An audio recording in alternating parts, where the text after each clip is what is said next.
from 30,000 in 1950 to 3,800 today. Kalash women are allowed to choose their husbands and to divorce them. But if they marry a Muslim and convert to Islam to do so, they are bound to their new faith. Assalamualaikum, मेरा नाम रबिया है. Assalamualaikum, मेरा नाम आर्या है. Welcome to Malaysian Malaysian channel. Today we are going to react on the Kalash tribes in Chitral, Pakistan. और channel का नाम है Beauty of Nature. चलिए देखते हैं और फिर बात करते हैं. चलिए शुरू करें.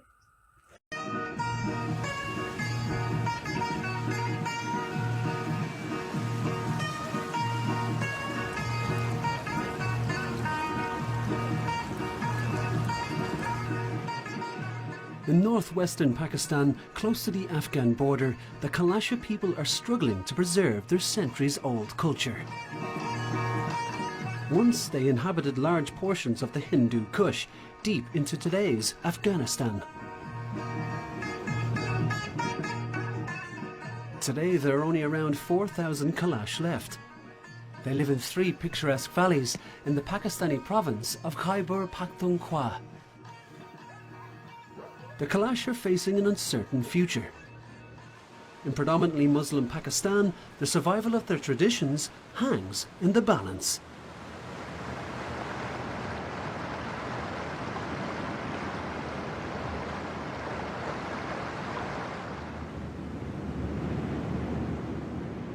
Until recently, the valleys where the Kalash live were so inaccessible that they were effectively cut off from the outside world. Now a bumpy dirt road brings vehicles here.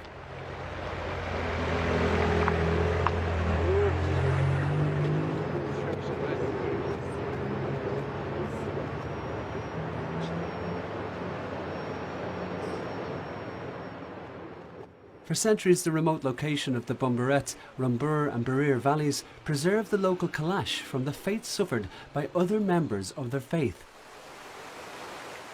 Throughout the Hindu Kush region, the Kalash have been persecuted as infidels, killed or forced to convert to Islam. Today they are under the protection of the state as Pakistan's smallest ethnic religious minority. They can practice their faith and traditions freely.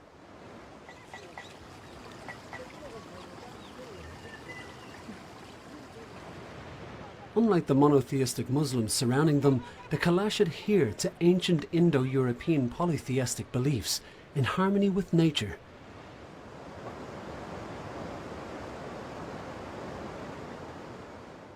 According to some legends, they are descended from Greek soldiers from the army of Alexander the Great.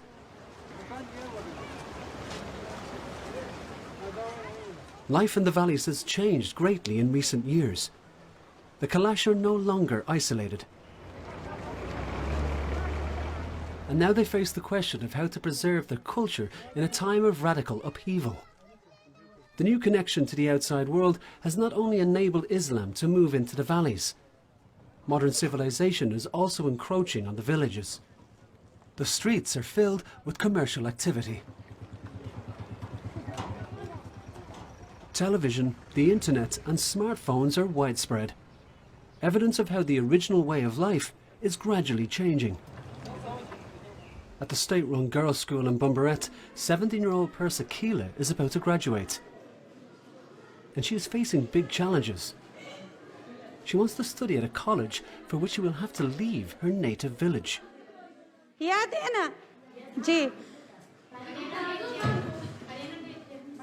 Islamic instruction is mandatory in all public schools in Pakistan. The Kalash students also have to take part. Quran मजीद की हिफाजत की जिम्मेदारी किसने ली है? अल्लाह ताला ने कुरान मजीद की हिफाजत की जिम्मेदारी लेते हुए अल्लाह ताला कुरान मजीद में फरमाता है. The path to higher education invariably passes through the public schools. Attending them offers Kalash people better job prospects and a way out of poverty. But they always feel the subtle pressure to conform to the Muslim majority. Dina, sabka ka दूध Instagram. Wow,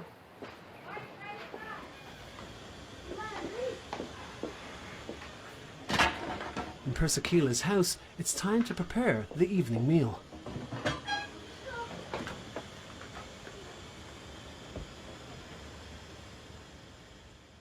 The cooking is done in the traditional way.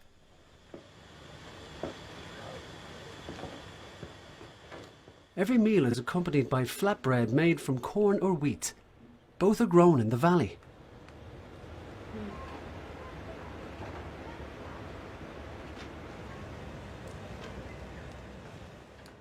Persekila's mother doesn't need electricity to cook.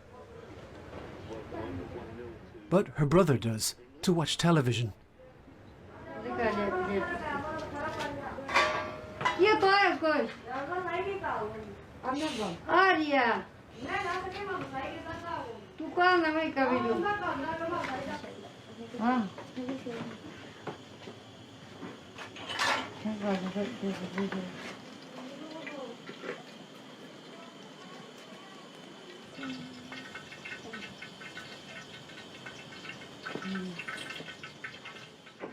For a long time, the Kalash here were self-sufficient. Even today, most of their food comes from the fertile valley. Alongside grain, the farmers here grow many kinds of fruits and vegetables. In the evening, the whole family gathers for dinner.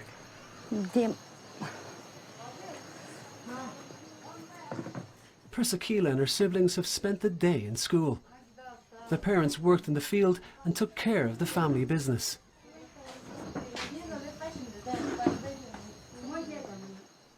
The flatbread and beans are an invariable part of daily life, just like the Pakistani garb worn by the men, the shalwar kameez, and the round woolen cap, the pakal.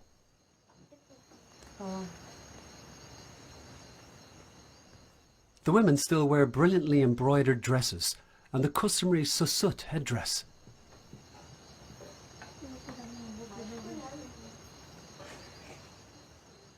That is a big contrast to the clothes worn by Muslim women.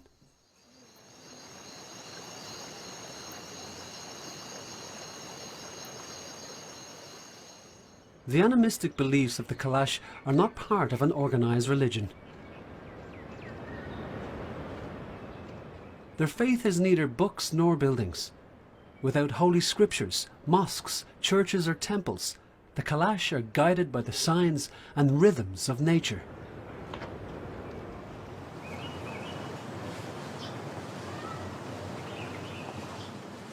Their most important goal is to live in harmony with their environment.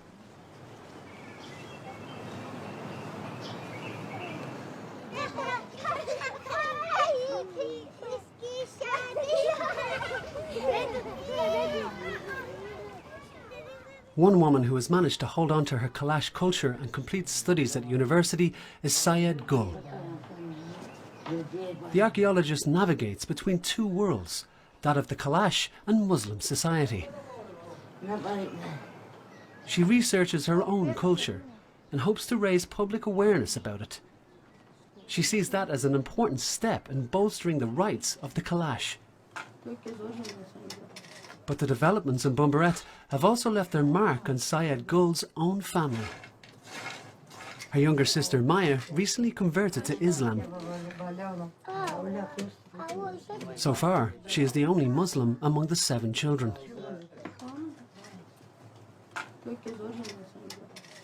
Syed Gul thinks her sister decided to convert out because she was in love with a Muslim. Marriage would only be possible after conversion.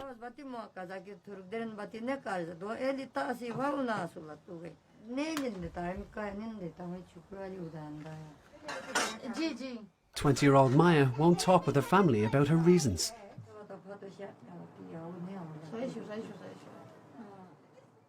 It's a tough situation for all of them.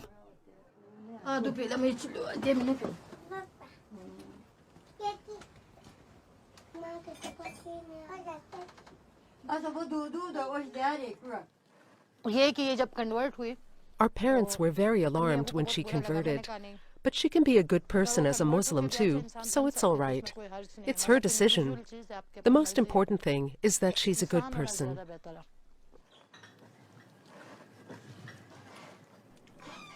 right?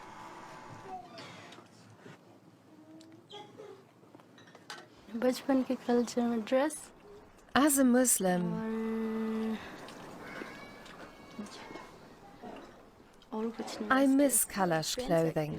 Dress में तो कोई मसला नहीं है I could go on wearing it, but I don't. उसमें तो कोई मसला नहीं बस वो पेन मसला दीन में नहीं है The problem isn't the religion, but the people. If you convert to Islam and keep on wearing Kalash clothing, people might think that you're not committed to Islam or have even abandoned it. And that could antagonize religious extremists. ये दोबारा कैलाशी तो नहीं बन गए तो ऐसे काफी issues होते हैं How do you feel about your daughter converting to Islam? Keser de keka ajel ta tana ajel maza roku bitana tana şey mi şey yok. Zerkar ki is Ramazan aşizne. I have to accept it. She's my daughter. She's still a good person, and that's what matters. During Ramadan, I tried to relieve her of her chores, but she still always wanted to help me. I want what's best for her. She's my daughter.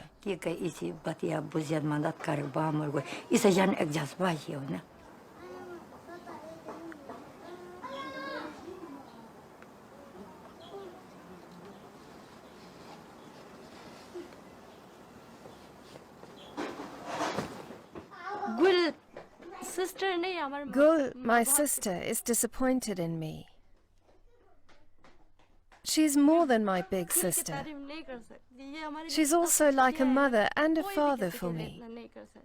She's done so much for me.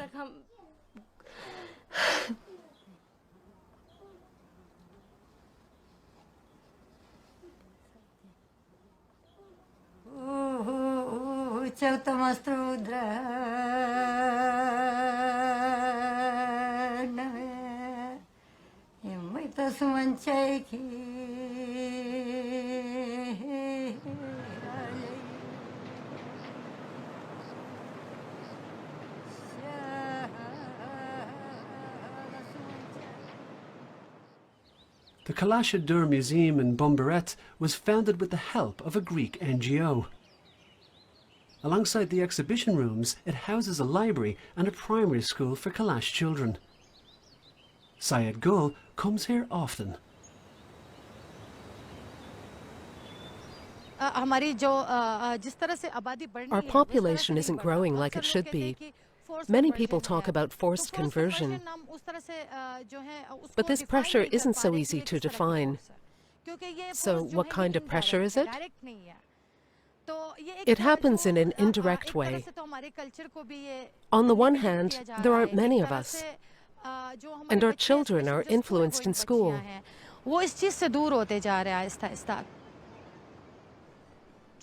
The things they learn push them further away from our culture.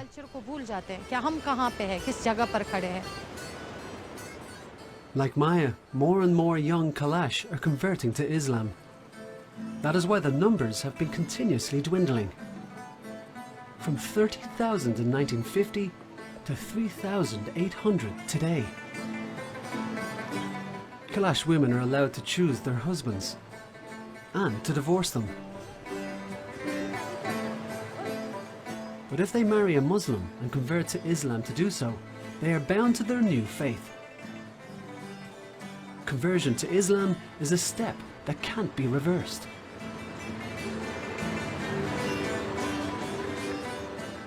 In this way, a personal choice can affect the entire society.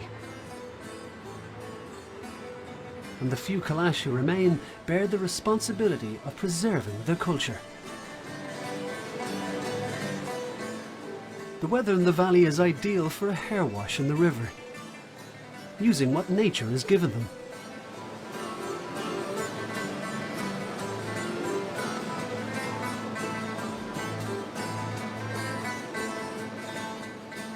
The striking braided hairstyles have been worn by Kalash women for centuries.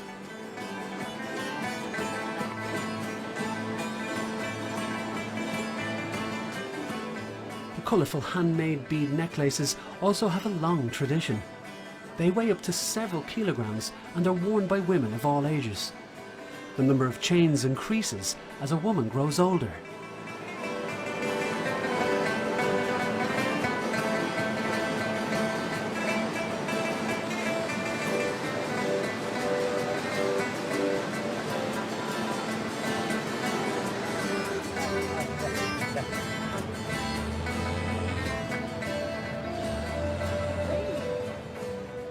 Early summer is mulberry time in Bumbarette.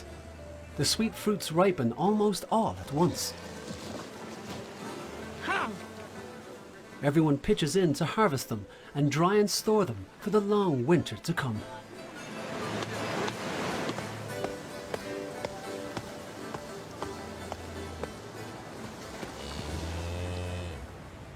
Or at least the ones the cows leave behind.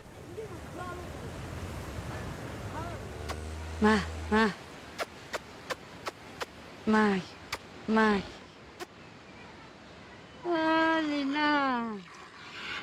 For the Kalash, it is normal to view animals not as property, but as partners.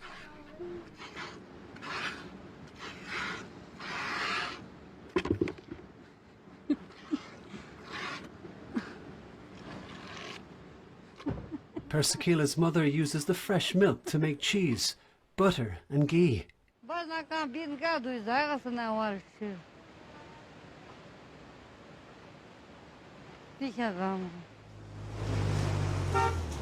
Residents here no longer have to cultivate and make everything themselves. Nowadays, there are small shops.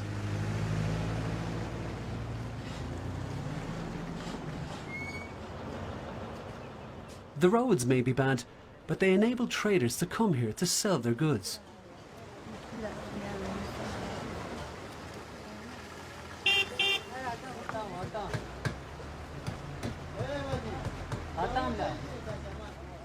Modern life is entering the sleepy valleys.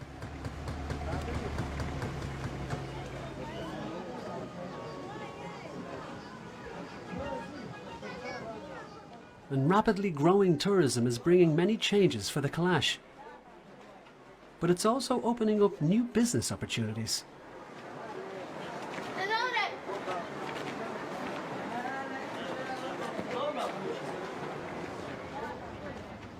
Persekila's father, Faizi Khan, has gone into the tourism business. He's turned his home into a hotel.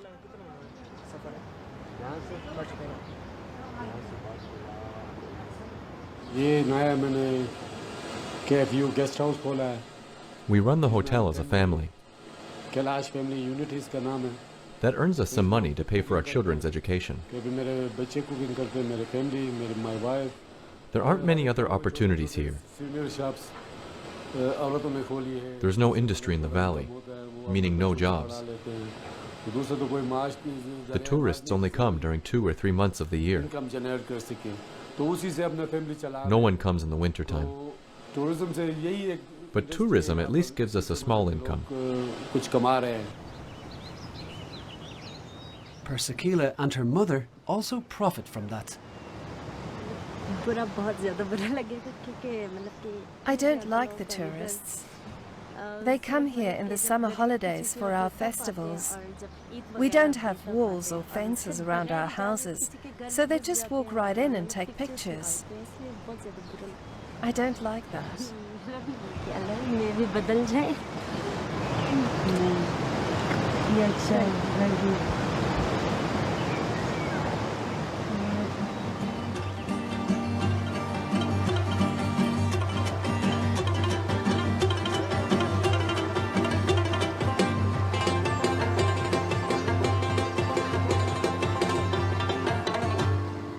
A little way up the river, life still seems normal and undisturbed by tourists.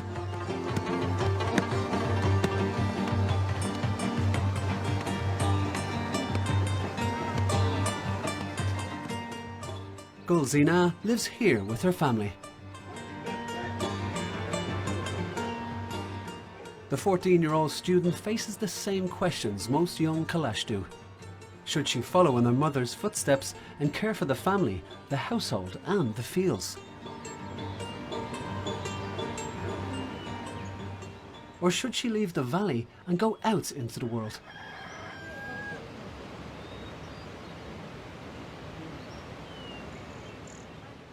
This is the family farm. Children from the neighbourhood gather here.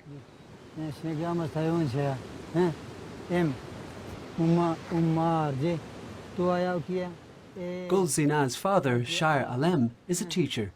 He instructs the children in his spare time.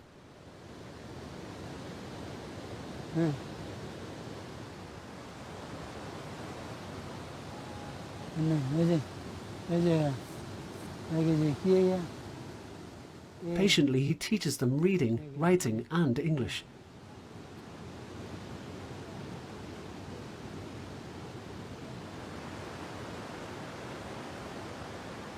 They don't need blackboards or notebooks. Pebbles will also do the trick. The Kalash language spoken here belongs to the Dardic languages. Its writing uses Latin characters. It is spoken exclusively in the 3 Kalash valleys of the Chitral district.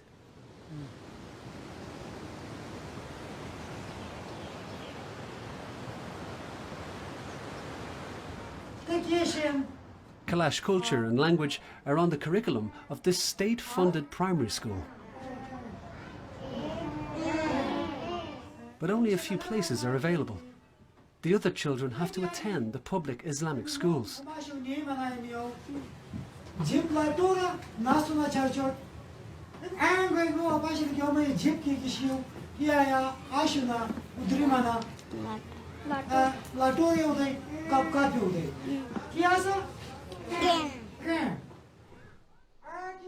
You have to roll your tongue here.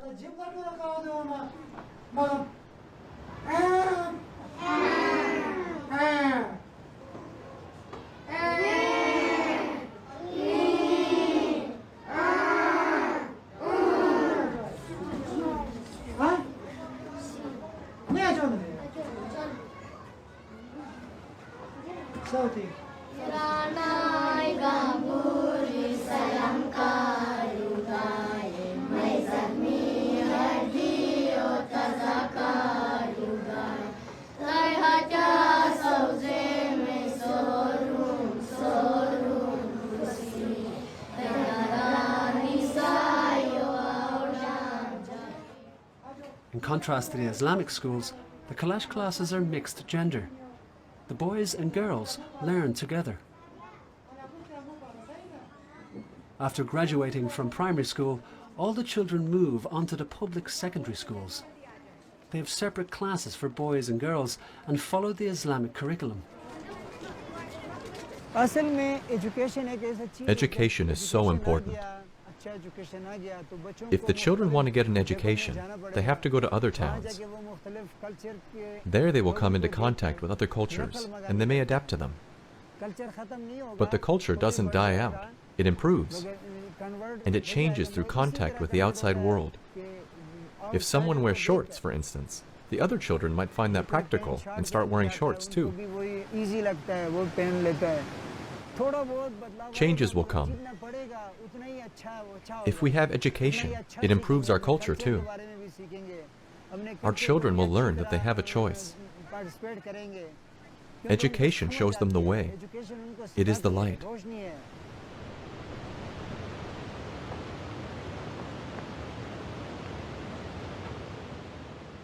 Gul Zina and her sister are headed to the Bumbaret High School. Gul Zina is in the 8th grade there. She takes along her Islamic chador to put on in the classroom. Wearing the chador is not mandatory for Kalash girls, but in the predominantly Muslim school environment, most of them feel more comfortable with it.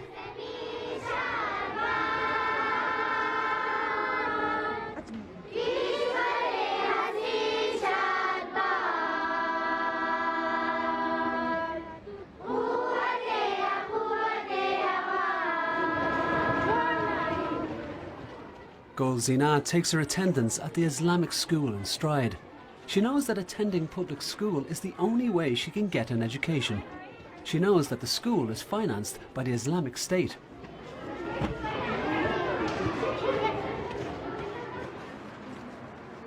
أعوذ الرجيم بسم الله الرحمن الرحيم आज की सभा का उन्वान क्या है हम किसे कहते हैं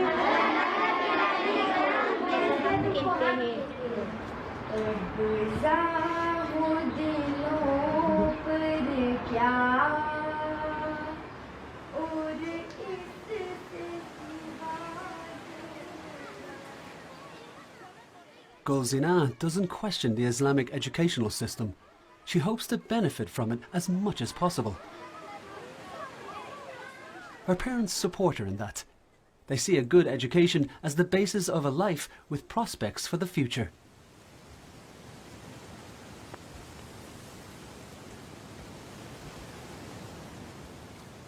While she was working in the field, Gulzina started menstruating. That means she can't go back to the village and her parents' home for several days. Her mother gets her clothes ready and prepares lunch before Gulzina makes her way to the Bishali. The Bishali is a communal menstrual house where Kalash women spend their periods and have their babies. Westerners often view this custom as a form of ostracism and discrimination.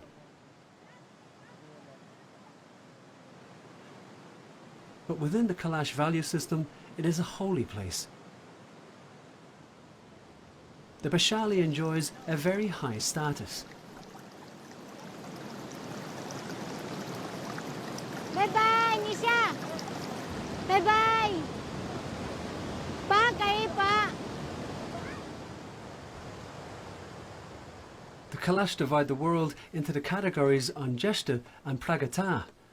Anjeshta means something like high or pure. Pragata can be translated as low or impure.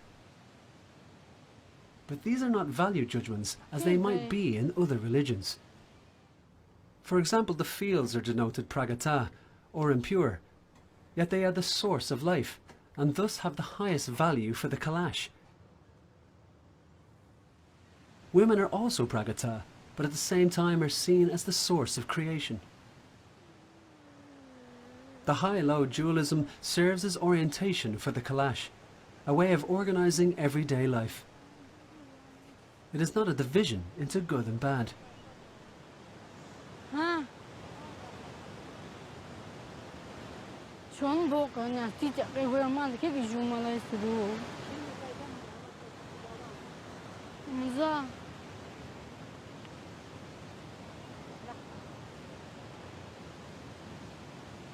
Yeah. बस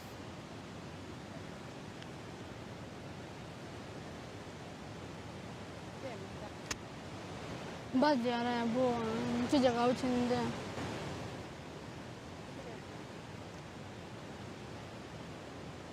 आओ चले şimdi bu jöle mini oldu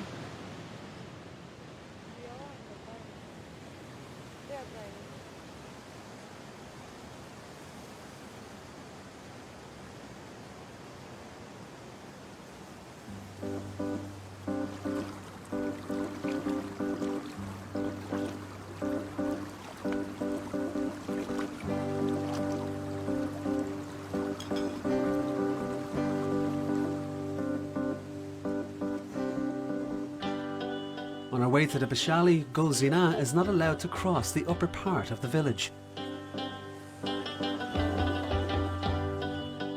The way to the Bishali is long and hard.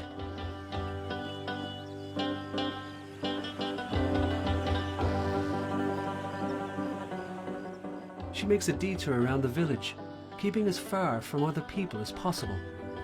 Otherwise it could bring misfortune.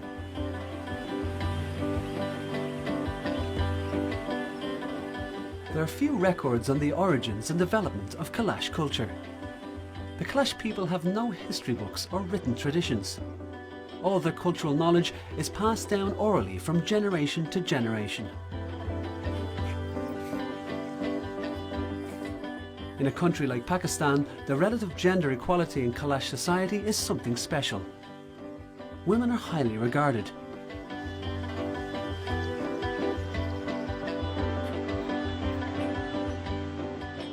The notion that they could bring misfortune during their menstrual period is in fact protective. They are left in peace during this time. They don't have to care for their families. They can't have sex, nor can they carry out hard manual labour.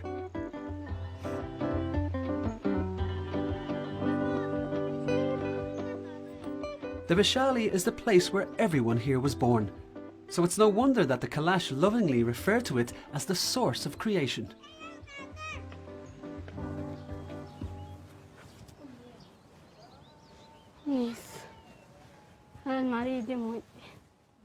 Gulzina is a newcomer in the Bishali. The women can choose between 2 communal rooms with 6 or 7 beds each.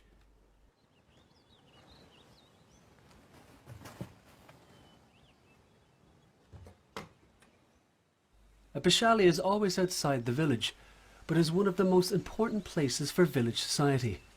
For the Kashal, it is a refuge and a sacred spot. All Kalash women spend their menstrual periods in the Bishali.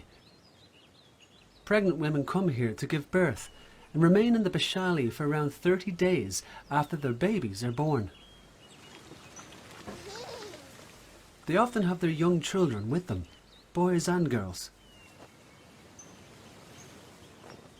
The time in the Bishali is a time to recuperate and gives them a time out from daily life every month. However, they cannot attend festivals or go to school.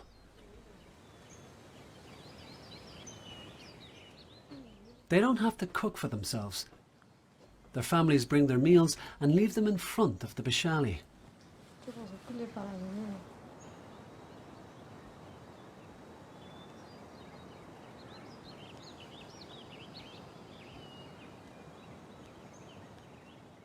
Many of the women spend their time doing handicrafts. But Gulzina finds the enforced time out quite a challenge. It's so boring here. I don't like feeling bored. But it's the rule, so I had to come here.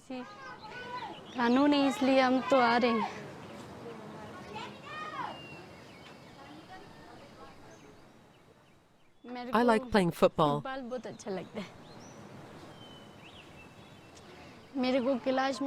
I love the Kalash, our clothing, our festivals, everything. I would like to go to college in Chitral. When I live there, I won't have to go to the Bishali when I have my period. Lots of girls go there to study, but I know I won't like it because I love the Kalash people so much.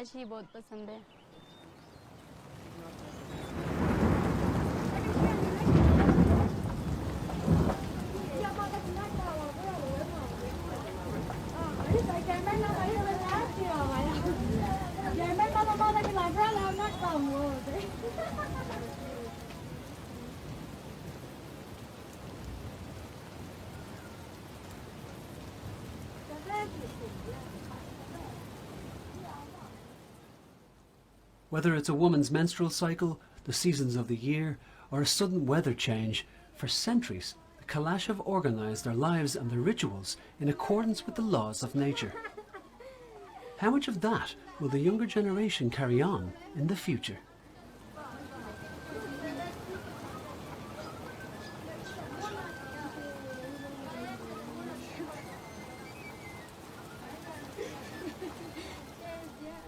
A group of women have also gathered in Gulzina's house.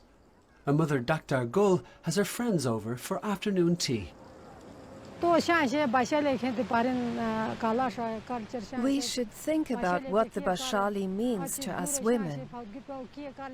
What does this tradition mean?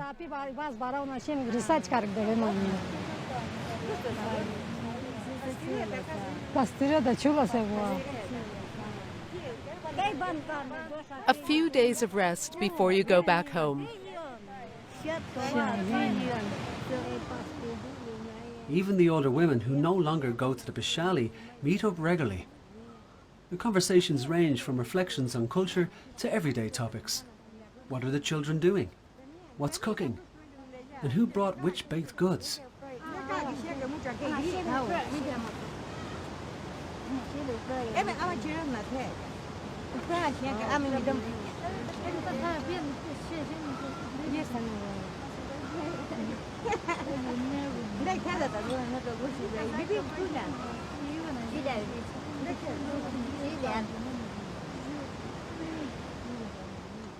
Most of the older women considered the Bashali an asset, a valuable part of their culture, a place that dignifies womanhood.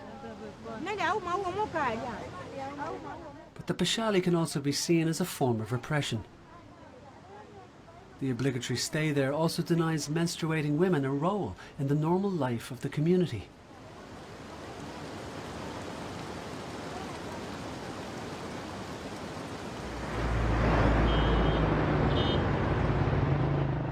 Chitral is the closest city to Bumbaret. It can be reached in 2.5 hours. The capital of Chitral district offers its 45,000 residents plenty of activities. Since 2017, it has also had a university. Persekila and her mother are visiting her sister Sophia. Many young Kalash come here to study.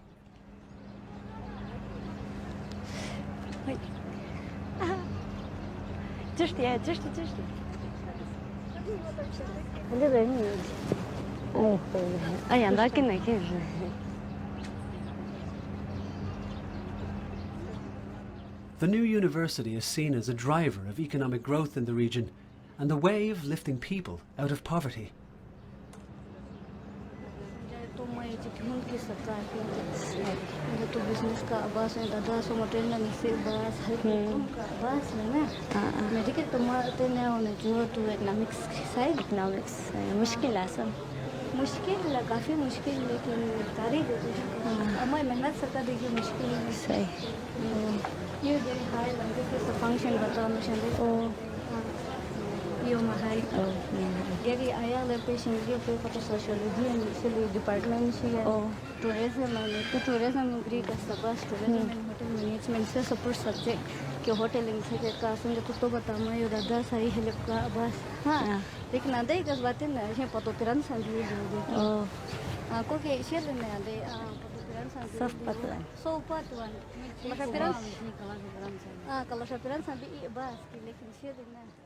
With departments including political science, IT and economics, the university is open to both men and women.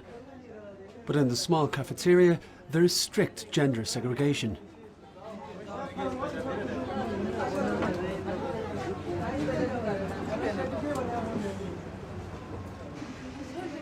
A new world awaits Persekila, a world full of technology and new regulations, but also full of knowledge.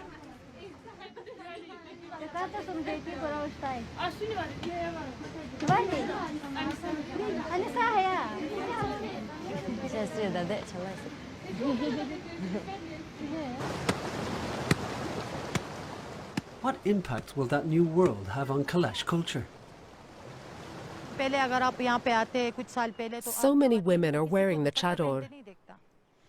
The chador is not a part of Kalash culture. But what will remain of our culture when women veil themselves? The men have long been dressing like the Muslims do. So it's the women who keep our culture alive.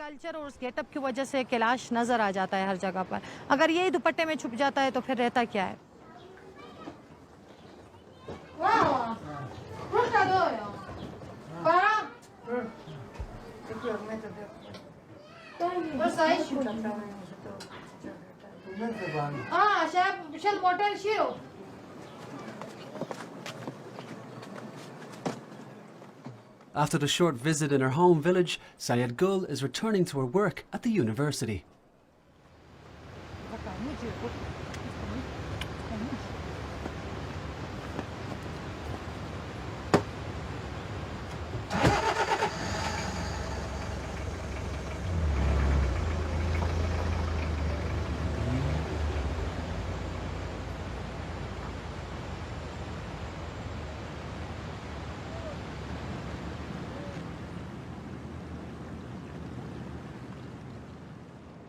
Gulzina can leave the Bashali after 5 days.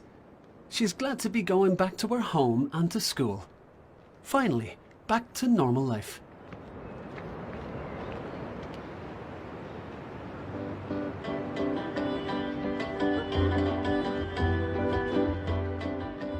This time she doesn't have to avoid people. She can take the direct way home, straight through the village and across the main bridge.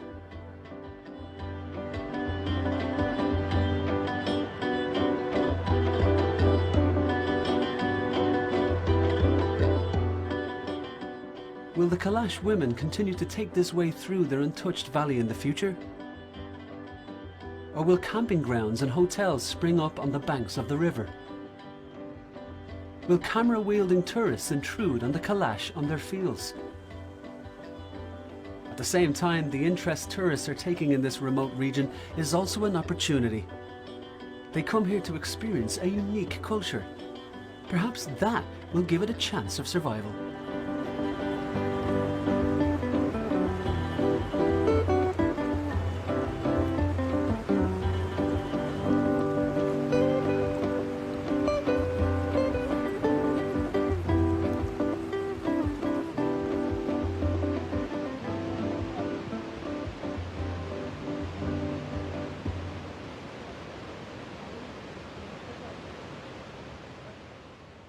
Once she's back home, it's as if Gulzina was never away. Now she has to rush to get to school on time, just as her parents expect her to.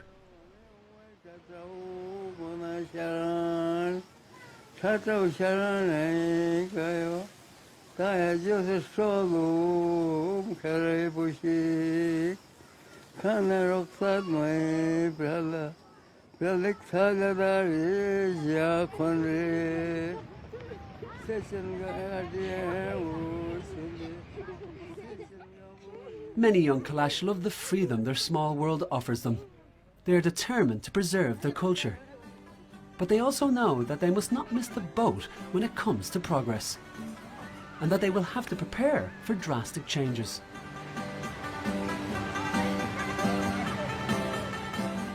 The question is not whether Kalash culture will change. It will in any case. The question is far more how it will change.